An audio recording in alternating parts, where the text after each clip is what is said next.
രാമൻ കൺവെൻഷന്റെ തത്സമയ സംപ്രേഷണം ലഭ്യമാണ്.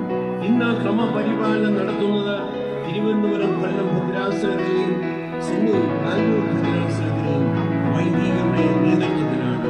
ക്രമപരിപാലനത്തിന് നിയോഗിക്കപ്പെട്ട വൈദികരും ചുമതലപ്പെട്ടവരും നിർദ്ദേശങ്ങൾ പാലിക്കണം. 16 പുതിയ പാട്ടുകൾ ഉൾപ്പെടെ 101 പാട്ടുകളടങ്ങിയ പാട്ടുപുസ്തകവും ഇംഗ്ലീഷിൽ ട്രാൻസ്ലേറ്റ് ചെയ്ത മലയാളം പാട്ടുകളോടുകൂടിയ പാട്ടുപുസ്തകവും ലഭ്യമാണ്. പുതിയ പാട്ടുകളുടെ CD 100 രൂപയ്ക്കും പെൻഡ്രൈവ് 400 രൂപയ്ക്കും ലഭിക്കും. പാട്ടുപുസ്തകങ്ങൾ ബുക്ക് ചെയ്യുന്ന സൗകര്യം സംഘം സ്റ്റാളിൽ ഉണ്ടായിരിക്കും. ഭാഷാ അടിസ്ഥാനത്തിലുള്ള വിശ്വാസികളുടെ കൂടിവരവ് ഇന്നു മുതൽ ആരംഭിക്കുകയാണ്. ഇന്ന് ഹിന്ദി,